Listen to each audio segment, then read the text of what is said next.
Hey, good morning everybody. BDF 44 coming at you with another video. Happy Sunday. Happy Sunday. Well, I don't think I've done a therapy session in about 2 days. And it ain't been nothing bad at all. I've just been in the room. And it wasn't like I was isolating. I actually had it set up so where I was supposed to meet my boy T around 2 o'clock. So I figured if I leave the house later yesterday, then I probably would be able to meet up with him at a certain point. And it just never manifested. I never ended up speaking to him. I'm working on a playlist after that. And the Laker game started at 6, so I was like, you know what, I'm just going to stay in the house and not even really consider what had to be done after that. And so that was really it, man. Just minding my business as it pertains to staying in yesterday. I didn't rest as much as one would think for staying in the room. I worked out quite a bit and, did my little hundreds, did my squats, did push-ups and all types of stuff. But that playlist I really liked, man. It was better than the previous one that I had done, which I said was okay, probably better after editing. This one had no skips, didn't delete no songs.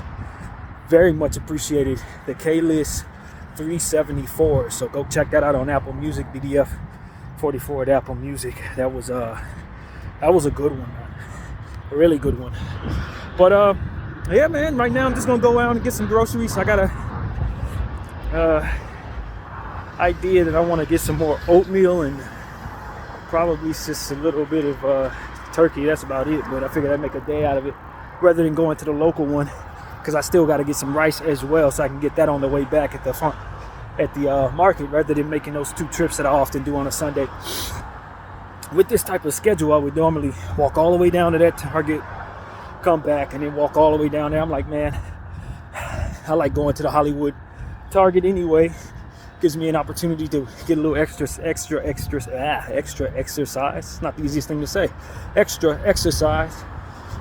Hopefully get to a warmer side of town, because it's 55 degrees over here in North Hollywood. It's been cold as hell, but it's just one of those days where I was like, man, I stayed in the house yesterday in a way that was okay, but now you got to get back out. That's how I'm doing it.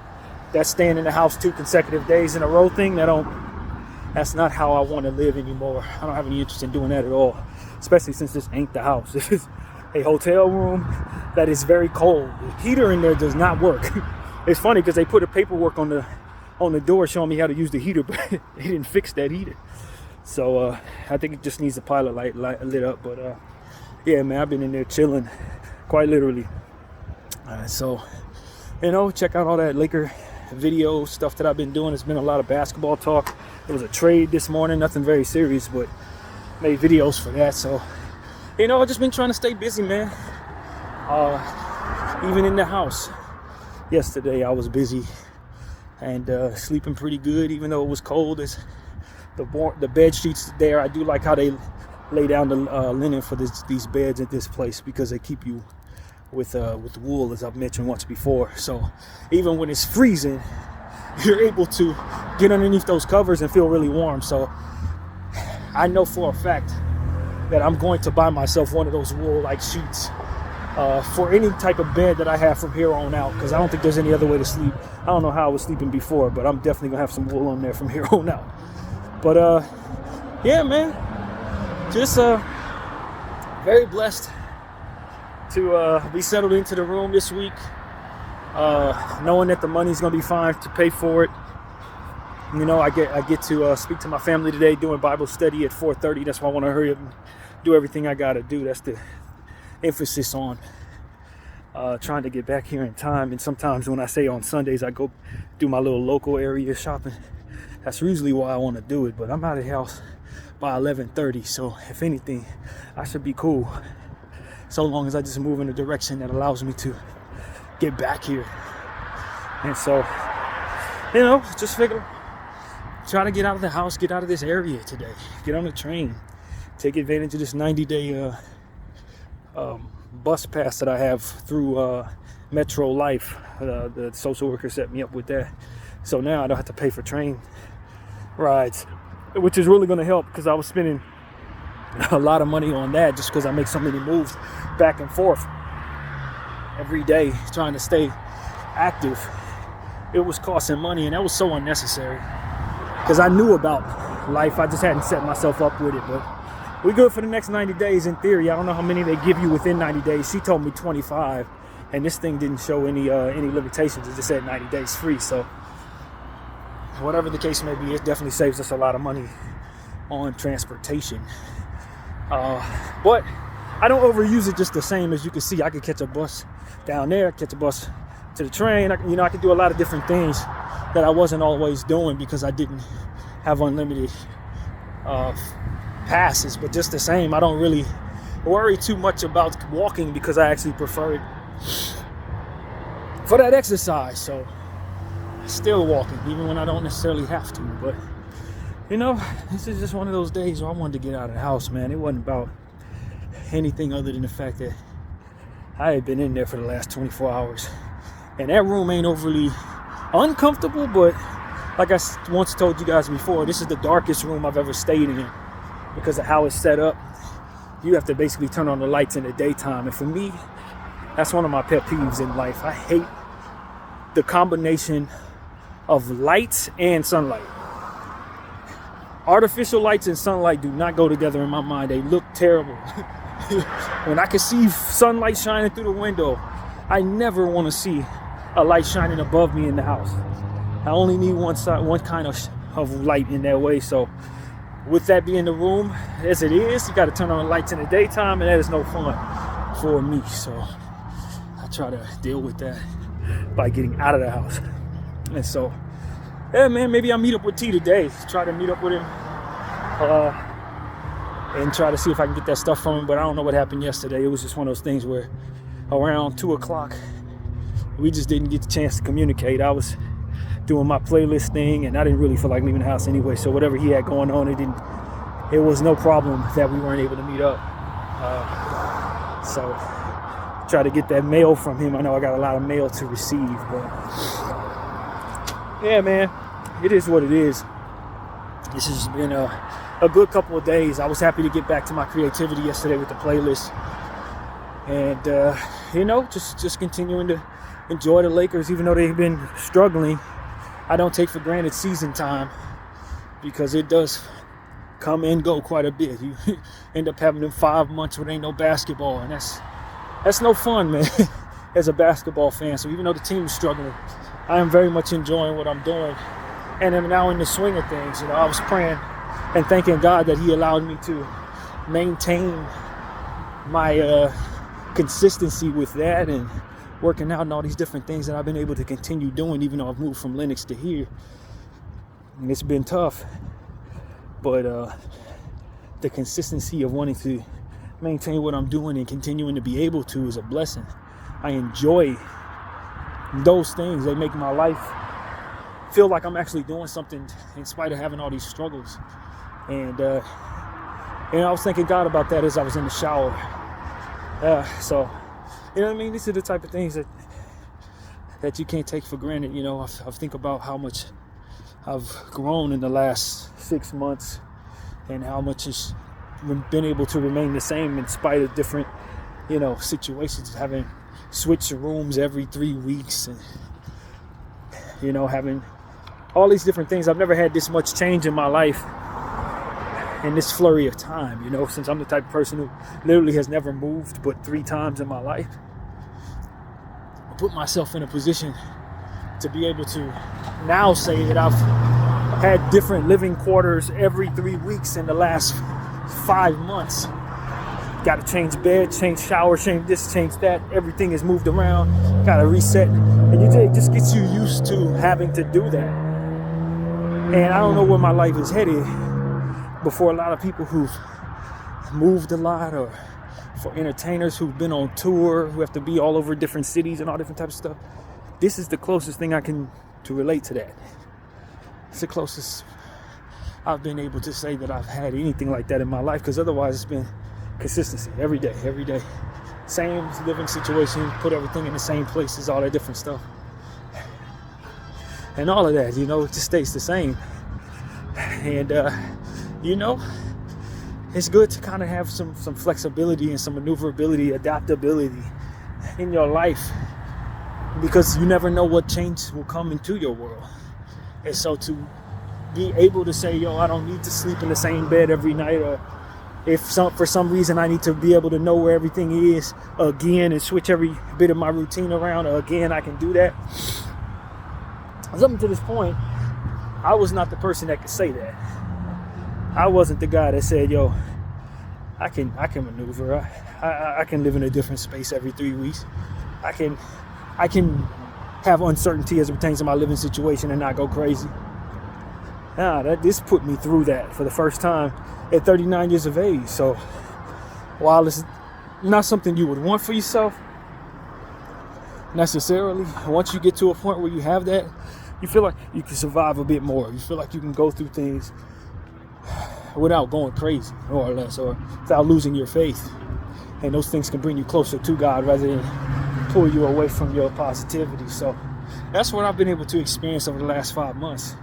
It's just a closer draw toward my faith rather than pulling me away from it. When you get to a point where you're going through all the different stuff I've been going through, it's like, oh man, I know God better now. It ain't the other way around. So thankful for that. And just trying to win these battles, win every battle. Little things sometimes you really appreciate. I think I had one of the best bowls of oatmeal I've had ever in my life this morning. It was just a good combination of everything I put together. The fruit was extra sweet. The oatmeal didn't have too much water or too little. Something like that I really appreciated, man. I'll be trying to make my oatmeal taste like this every day. So little things like that just make you thank God, man. Shaved my head this morning, didn't have no trouble. Sometimes, depending on the room, you might have very little water pressure with the hot water or something like that. None of that was a problem this morning. So it's just a lot of stuff that you just say, you know what? From within the struggle, you find what it is that's peaceful to you, or you find what makes you feel better or whatever. So that's what this has been. Just trying to appreciate what comes with the life that I'm in. The wool on the bed, warm water, decent showers, that kind of thing. It's like, it's just when your life is not necessarily in your control, you really learn to appreciate these things when life is stable. And I know when I get some things in order, if I were to ever, I never assume at this point, but when things get back into a space of peace, I can honestly say that I've experienced some things that have made me more appreciative of stability and made me more appreciative of the fact that things don't always pan out the way you want them to, but you can still draw from those difficulties fruit and experience and a respect for self and the ability to be stronger within the challenges if you're faced with. And so that's what I think I've found, is a certain level of self-respect that comes from maintaining your consistency of your goals and your work ethic within these ever-changing difficulties of my living situation, and constantly having to stress every 3 weeks and all that of where I'm going to live and how I'm going to get to that hotel and how I'm going to communicate with these folks about what I need, and little stuff like that. Waiting on something that's taking 5 months, not knowing if I'm going to be denied or not. That kind of thing it's put some hair on your chest, you know what I mean? Like, literally, it's been tough. But, I've been good. I've been doing what I would want to do, as it pertains to maintaining. And so, I thank God for that. A lot of people would have turned to drugs. A lot of people would have been trying to do things they had no business doing, robbing people or something like that, try to get out of the situation. A lot of people would have wanted to take their own life. Lord knows I felt that way early on, but didn't. It's a lot of stuff this could have went. A lot of different ways this could have went that it didn't. And I'm very happy it didn't. And when you start struggling as much as I have, you start realizing that the struggle isn't really a struggle. It's just you having to adapt to it mentally, and then from there, it's just like any other task in life. You got to handle it this way. You got to handle it that way. You got to move things around so that things can be a little bit more comfortable for you. When you get to a space where things are more comfortable for you, you don't you don't look at it as a struggle. It's just something else that you've gotten used to, something else you're more comfortable with, you know? And so that's where I'm at now. Unfortunately comfortable with how things have been inconsistent. And so I do identify it as unfortunate, but I do appreciate the strength. So yeah, man. Happy Sunday to everybody. Hope everybody's enjoying church if you're going, or to your synagogue, or whatever your thing is, man. I think about my struggles as I'm going through them, man. I think about what people are going through and all over the world, man. Various different situations that are horrible. It gives me an understanding of some of the worst stuff in the world that's happening right now while I'm going through what I'm going through. I think about Gaza. They've reached their 100-day mark. Today's the 100th day of the ethnic cleansing, genocide, however it goes, man. 100 days of that. People have been suffering. I saw footage this morning of people near beachside. I'm not really sure exactly where it was, but they're trying to get flour for their family. And it's just utter desperation and chaos. And millions, it seemed like 1 million people out there just trying to run around, get a couple of bags of flour that may be available to them. And just the danger they're in at all times. Whether they're trying to get that stuff and trying to keep from getting trampled, or if they get a hold of it and try to keep from getting robbed. You know what I mean? It's dog eat dog, and people are starving. You know, so that's the reality that they've been forced into by way of the people who just are being supported by this country and many others to allow it to happen. You know, kids starving and stuff like that. People need so much, and purposefully, very little is being given to them from which to share or from which to work with. They have to try to fight each other to get it, and that's by design. Hey, morning. I'm sorry, I didn't hear you. No, thank you. You too. And that's just the reality of it, man. It's difficult for people, and I try to use my voice for the betterment of not only what I see there, but of course, more is necessary to be spoken on in regards to force-fed poverty, not just poverty people fall into off of hard times, but people dreaming up hard times for which to inflict on others, and then the support that they may have systematically to do so, and how we can see applications of that in our own countries, and we can see that in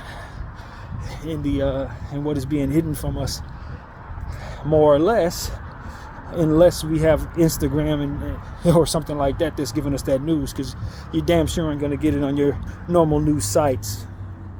And so that's what frustrates me the most, is understanding that a good portion of this country has new enemies hating them, hating us, and we don't know why, or we don't know that they are being justified in that hatred based on the force-fed poverty that is placed upon people by way of the systematic oppression pushed on them by Zionists, individuals that hate them for no other reason than they just are people from a certain country or a certain race or a certain religion or a couple of religions.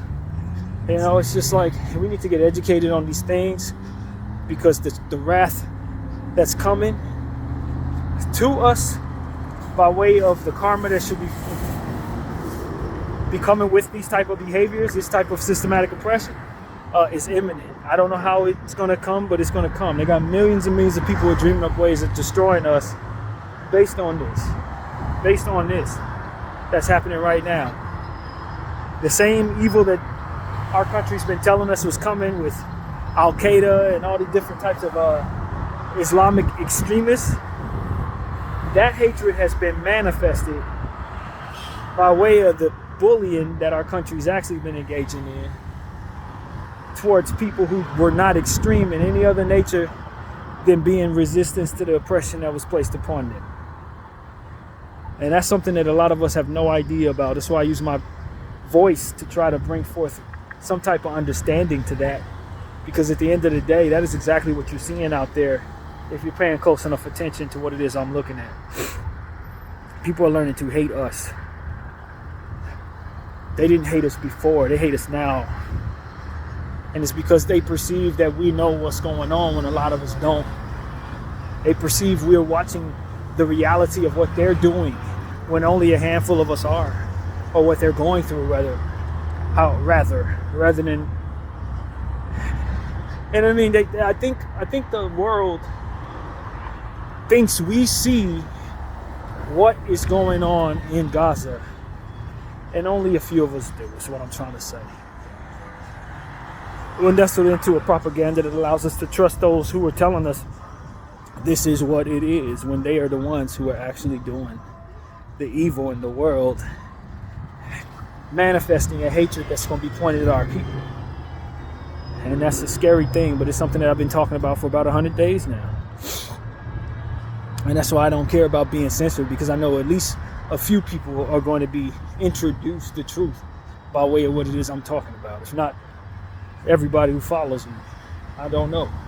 But there's a truth out there that we're not being subjected to, that speaks to our country being the bullies of the world toward people who don't have anything, who only want to praise God, love one another, and bless their families with one another's presence. And the fact of the matter is that when you look into through a deeper lens of what we're doing, what's really happening is the targeting and the terrorizing of children. Children. The majority of the people that they've killed are children. The majority of the people that footage of being who's unalived and people who've been mutilated and all that are people under the age of 18.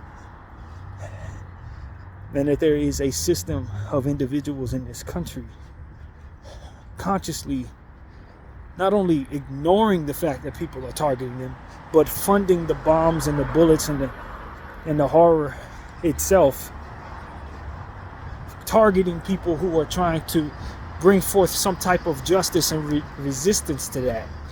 Bomb in Yemen, and Yemen's trying to stop this from happening. The country of Yemen, who don't have hardly anything, the UN has taken their funding away from their food. They've cut their food program, which is rose starvation and famine 10% in their country over the last 60 days or so. Just because Yemen is trying to stand up against the terrorization of children, the terrorizing of poor people in Gaza, trying to stand up for what is legitimately humane, they are being targeted, and their people are being targeted for no other reason than because they are trying to hold us, the U.S., and any other Zionist entities that are in complicit nature of this genocide accountable. For no other reason. They are trying to police those who believe they're above the law, and as a result, those who believe they're above the law, who are in control of whether or not their poor people and their children get food, are keeping them from that food. Just for telling them that you shouldn't terrorize children in another country. Just for trying to keep them from being able to do so in whatever way possible they could. Terrorists are the people who are trying to bomb Yemen, not Yemen.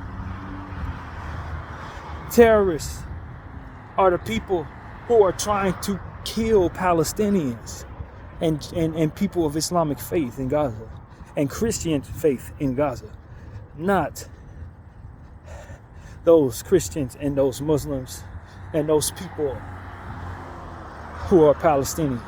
Those are not the real terrorists. The real terrorists are the people who are trying to silence those of us who are holding them accountable, trying to starve people out, trying to terrorize them in the night, pouring feces and pee all over their walls and then blowing up those walls later on, and then going in their houses with their troops and dedicating those buildings that have been having people ripped away from them, family members and kids, and died in them rooms, and they go in there and they sing songs and say prayers to whatever.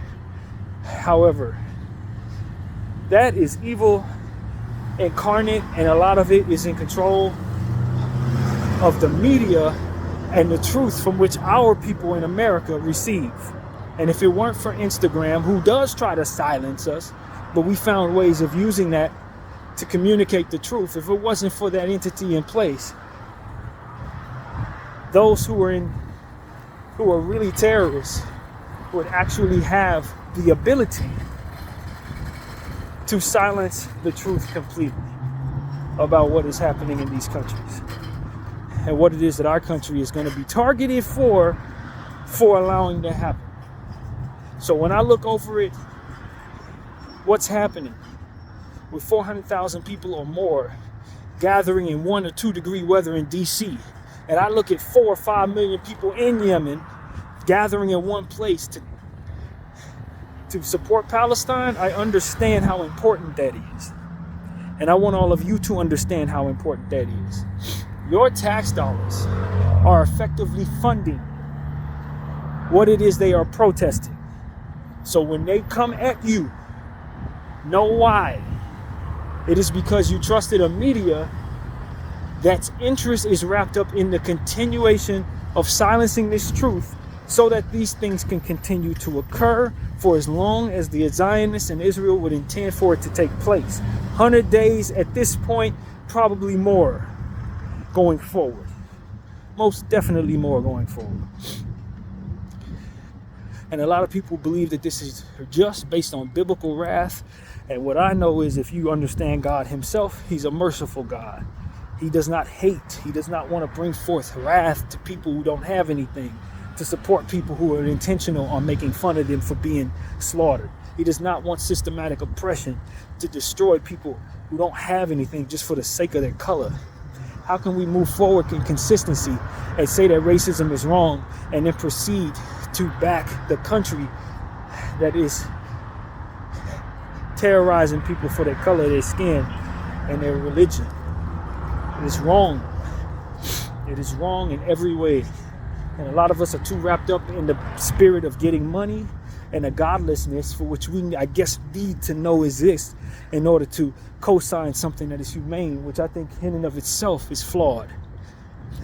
Though I believe in a God, why do I need to in order to believe that what they're doing is wrong?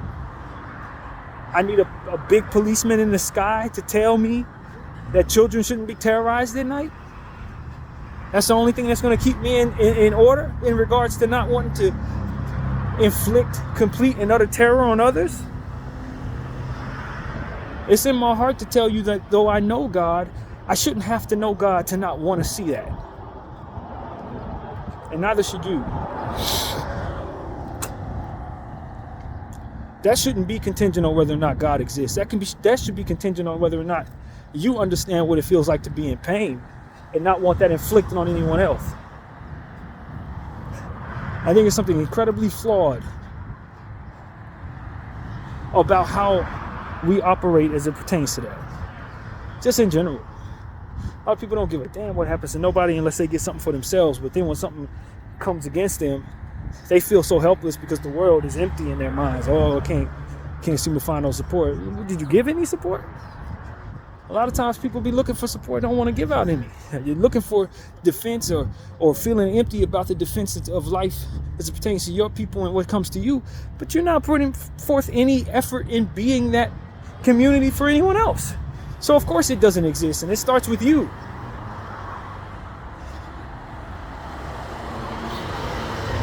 It's a lot of people who don't want to be seen as turncoats to their own people. So people like Michael Rappaport will see this type of evil, and many others, Jerry Seinfeld will see this type of evil, but will support it because at the end of the day, I dare not turn on my own people. But if my own people are doing something horrible to others, then who am I? But just one more person doing horrible things or co-signing horrible things being done to people. You look at all the death that I've seen in my phone, and then you see people like Jerry Seinfeld supporting that in its own way because, hey, this is my people. These are our people. They struck us. Blame them. Like the word blame is the end all be all to whether or not something should or should not be done. It's like the word blame is going to burn their skin or something. Dare not blame us. Blame them. I blame you because you're doing it. Regardless of what it is you think you're reacting to or what you think you're protecting against, you have become the terrorist that the world needs to defend itself against. And the word blame is a secondary conversation. Especially if that blame ain't going to come with any accountability being held against you. That's a psychological thing. If I spit on the ground and somebody points at me and says I spit on the ground, you damn right I did. Them blaming me for doing it is not going to burn a hole in my skin. Now, the consequences of that blame may, but if you control whether or not you receive those consequences, then what the hell are you worried about being blamed for? If anything, you should be happy that people were able to recognize that you have the ability to do whatever you chose. Regardless if you're right or wrong, you're above it, are you not? So why would you worry about being blamed? Help me understand the blame obsession with these people. Especially if they ain't gonna be held accountable. It's because they look in the mirror and they know when they're being blamed, they have to look at themselves and see that their logic is broken down. That you cannot effectively tell all of us to hold you at a certain standard from within our groups and then look at ourselves and not feel the need to do the same within our groups against you. Your logic breaks down when you start telling yourself you better than somebody else and then expecting somebody else to go along with that. By the numbers of what in your logic, Israel, because the way that you operate, you believe you should be able to kill 30,000 for 500. Do you know how many they should be coming at to kill because of what it is your numbers were? Based on the standards that you set, there should be no Israel left. Do you understand what I'm saying? If the hypocrisy is to be held in the standard that it actually is in front of us, Israel should be expected to be wiped off the map at some point without a single soul left to represent itself based on the standards that they set for revenge. That's why they don't want to be blamed, because then they have to realize and see that there is nothing standing in between the world looking at you and holding the standards that you set against you. You killed 30,000 people up until this point or more. Children, women, hardworking men of different creeds, religions, colors, just because they're from that country. And in your line, even though a lot of us believe these are lies, in your mind it's because they struck you first. They struck you first. Even though in my mind, there's reason to believe that that's not even true. 75 years of evidence showing that that's probably not true. But let's just go by the logic that you're allowing us to receive to justify your behavior, since you don't want to be blamed for what it is that you otherwise would not allow yourself to be held accountable for. If that is what's going on, then by the standard you set for what revenge should mean, there should not be a single Israeli soul left in the world after this is done. Why? Because 500 equals 30,000. And while you may think that you're better than me, so therefore you can inflict that energy upon me, I look in the mirror and I see all my people, I say we better than you, so we're going to inflict that on you. And then you ain't going to have nobody left, because everybody's going to be at war, trying to live up to that standard that you set for yourselves that you don't want to apply to yourselves just the same. Make it make sense. If you're going to kill 30,000 for every 500 lost, believe me, if I look in the mirror and say, well, that's the standard they set, that's the standard I'm giving them, you ain't going to have nobody left. It's hypocrisy that is flawed in nature. And to me, it's frustrating that people don't know how to think for themselves, but it's even more frustrating that people have been taught how not to. You got people who have doctorate degrees that are co-signing this nonsense, not knowing how irresponsible it is. How much danger they place their family in by trying to live up to unrealistic value measures. You can't realistically live up to these value measures, because at the end of the day, just like you think you're the best, somebody else gonna think they the best. And what's to govern them from thinking that way toward you? Certainly not you, by example. Because you went forward in that bad math. So now you gotta live with the fact that somebody's dreaming up a way to wipe you off the map. Innocent people, good people, bad people, all of y'all. Why? Because these are the standards you set. And look, we're in that America because you co-signed that bull crap. So now I gotta die, my family got, everybody gotta die, right? By the standards that you and your buddy Israel set. All someone gotta do is look in the mirror and say, they ain't better than me, we better than them, because that's the standard from which you set. Would make it so that you can apply that type of logic without considering whether or not it would be fair. It don't need to be fair, it just needs to be you. You're chosen, right? Well, I believe I'm chosen too. You say God chose you, I say God chose me. You got a book to say that shit? I'm about to write a book to say that shit. Now what? Now what? You just want to war forever? Like that's what I'm saying. It's like it's not actually making any sense. It's just propaganda and people agreeing upon bullcrap that doesn't make any sense. Because when you really break it down, there ain't gonna be nobody left to fight. When we start living up to the measures of what you consider revenge should provide, it ain't gonna make no damn sense. All it's gonna be is a bunch of people gone. Because you kill 500 of mine, I gotta kill 300,000 of yours, or 30,000 of yours, or whatever the number is gonna be by the time they're done with this. And they think it's biblical. That shit ain't biblical. It's ego-driven. And you got a couple people who don't care about nothing, who can't see past their nose agreeing to that because they think they're gonna get a pipeline profit off of that nonsense. They ain't gonna get nothing out of that. They're gonna destroy the world. Nobody's gonna make a single dime after this when y'all done. It's gonna be World War 3, 4, 5, and 6, because it's never gonna end based on the standards of Israel, except for all of us some revenge. You kill 500 of mine, I kill 20,000 of yours. And if you kill 20,000 of mine, by way of your standards, I gotta kill millions. Ain't gonna be none of y'all left. Good, bad, ugly, happy, everybody gone. And that's the point. And you call these people your leaders, they can't even properly think past their noses as it pertains to what's coming at them. They so damn fearful that they got to streak fear in the hearts of everybody. You ain't streaking fear and shit. All you doing is setting a standard that makes me feel like I got to get back at you tenfold because that's how it is. That's the problem with Israel. They think they scaring people. You ain't scaring nobody, fam. You're just setting the tone for what the world's going to be like toward you for the rest of eternity. That's it. You're setting the standard. And all this power you get to stand behind, that shit ain't going to be in place for much longer. It's not going to be in place. Why? Because the whole world sees you for what you are. So how can you be safe? How can you be safe when you want to go about the world moving around? You're going to be stuck in place, trying to protect yourself from every evil thing that ultimately you have put in front of you based on your standards that you've set being better than everybody else, except for you not. Or whatever it say in the book that makes you feel like you have the right to do this to people, except for you don't.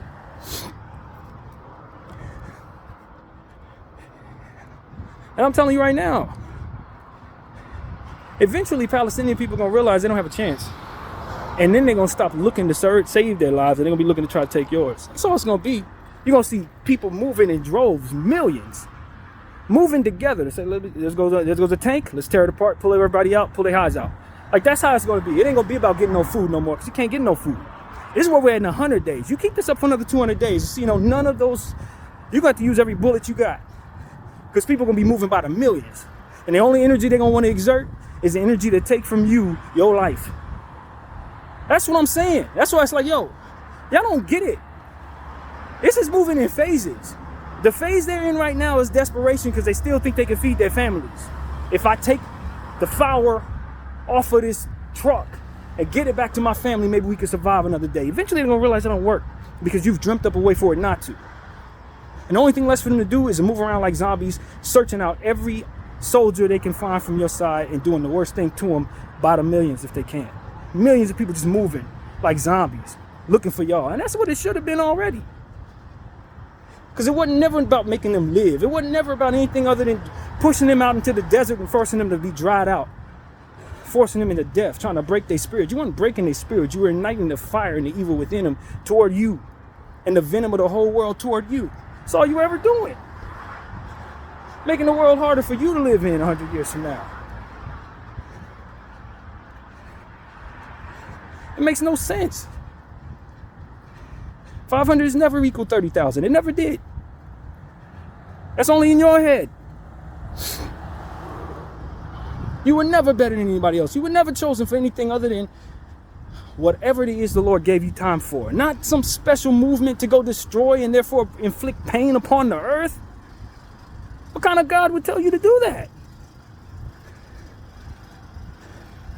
Y'all doing religious prayers toward destroying and creating angst and evil and fear and terror within the hearts of others for no real reason. And then you want to walk away believing, truly believing that you are the leaders of the earth. Truly believing that because you've rigged the game against the world, that you have a right to do these things. You have a right to feel the consequences of doing so as well. They will fall on the heads of your children, your children's children, and your children's children's children. If you live long enough to do so. If someone doesn't find a way to bomb you off of the earth, which I'm sure most of the world is dreaming of a way to do. And that's not fair to the good people amongst you. That's not fair to the anti-Zionist movement within your country. That's not fair to people like myself, who are probably going to have to die because of this war. Who have no desire to see this go forward. But because I'm stuck in your country, under your guidance, Biden, you're pushing this karma upon all of us. You're pushing these consequences upon all of us so you can uphold what secret you don't want to be held accountable for in an ever-changing world around you. Whatever the hell consequences you think are coming, they don't even make any sense once this trickles down to what it's going to turn into. Are you afraid of going to jail for somebody finding out you did some secret nonsense? The jails are going to be free in your country once this nonsense shakes out the way it is. It's going to be terrorists on the streets because of the chaos you created within this monstrous nonsense that's going to most definitely bring forth World War III. Don't y'all get it? There's not going to be any structure left in these places where this is taking place. You ain't going to have the power. The world around you is going to collapse on you. The world around you is going to close in on you. It's like people don't understand that what they do causes trouble for other things. Other things are going to be deteriorating based on what it is that you've done here. The little jail system and all that, them jails are going to be open. Them doors are opening up. Y'all don't see that part coming, but the first thing terrorists are going to do is release the worst amongst us onto you. Don't you get it? They don't care for you at all. They didn't like you to begin. Now they really hate you because you let babies die right in front of their eyes. The whole world saw it. Even some of your own people saw it. So now your own people going to be looking at like, how can I let these terrorists in, quote unquote terrorists who ain't really terrorists, it is resistance to terrorism, in so they can destroy these monsters. Don't you know there's people in America thinking about that right now? For no other reason than they've been terrorized and warped at the sight of children dying in their phones every single day for the last 100 days. Every day. Yeah, they protesting now. What the hell you think it's going to be 200 days from now, 300 days from now, 2 years from now, when this doesn't stop and you keep this going? You don't think you're going to have to put forth martial law? You think that martial law is going to hold up? I can see a world where it isn't even hold up. You think you control an army, man? These armies are our family members. You better control their minds. Because they've been watching the same stuff we've been watching. They don't want to see this stuff keep going. The resistance is going to be unimaginable. Unprecedented resistance. You've never heard or seen the type of resistance that you're going to see. Based on the fact that everybody has been seeing this in their phones up until whatever point it would end. You got people messing with forces they do not understand. Calling themselves intelligent. Measuring what they're doing based on a world that's going to change dramatically around them. For standards that can't even be met anymore because of the environment itself is going to be affected by this. Billionaires thinking, oh, well, the money's going to move this way. Oh, the money's going to move that way. You're going to be forced to live over there, way over there. Without real workers helping you get what you need in those places because they will all be a part of that war. You can't spend money on nothing if everybody's fighting for themselves. You can't spend your money on nothing if half the world's been wiped out by bombs and nuclear weapons and stuff like that. Ain't no profit. The world that you want to control ain't gonna be half of what it was. That's why this needs to stop. Because they're gonna affect the world in such a way that's gonna make it something that is not. And all your capitalism and stuff, it takes people to make that make any damn sense.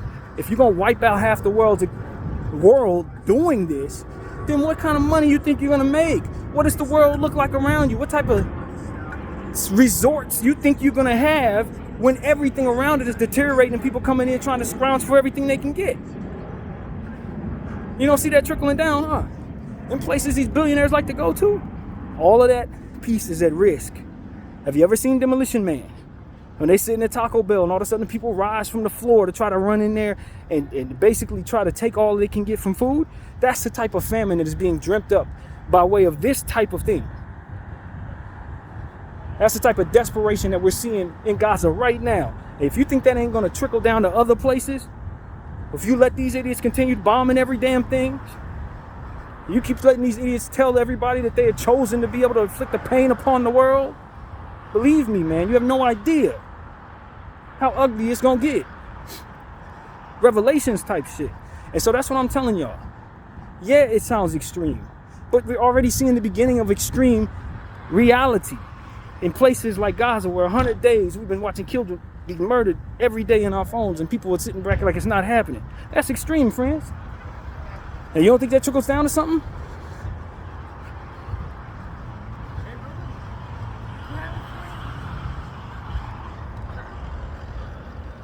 I can't need help. I'm sorry, brother. I don't have any cash. I don't have any money, man. No, I need help. I can't read. Oh, okay. What can I get for you? Yeah, my money. All right, I'll get it for you. Here you go, brother. Is this what you're looking for? Yeah. Okay. All right. Huh? What else can I do? Can I buy you a drink? No, I'm good. I don't drink at all, man. You've done enough for me, Hey, brother. you look like. Come here. Yep. Look at my face when I'm talking to you. Yes, sir. Yeah. What's up, man? I'm actually recording as we speak. Oh, God bless you. I didn't mean to. No, you're doing good, man. I should be helping you. You have a great one, brother. Uh-huh. But yeah, that's what I'm saying, man. Stop and help somebody. This really is all about. As I'm sitting here telling you all of this, the Lord stopped me to help somebody, because really that's what I'm asking you to do. And if I didn't stop to do at least a bare minimum, what the hell am I talking about? And that's the point, man. It's the type of famine that you don't want to see is what I'm worried about. It's what I'm trying to tell you that I see. Essentially, if you continue to let these folks do what they're doing now, it's going to trickle down to something a lot worse than what you've seen over these last 100 days, man. That's the bottom line, bro. A lot worse than anything you've ever seen. And in regards to, oh, the world around us, well, we can just keep on making money, all this different stuff, you're going to find out that the money ain't going to be worth half of what it was, regardless if you benefit from the war or not, because the world itself is going to change. The circumstance and the environment from which you were used to benefiting and controlling, that's what you're affecting by allowing this to happen. At some point in time, somebody needs to be wise enough to say, just because we can doesn't mean we should. Just because we feel like we're chosen does not mean that what we're chosen to do is what we think it is. As we see it trickle down, don't you understand? To bring forth a hate in your others that's going to be pointed at your children. That you have disgraced your entire flag, Israel. BDF 44, thank you all for watching. I'm out.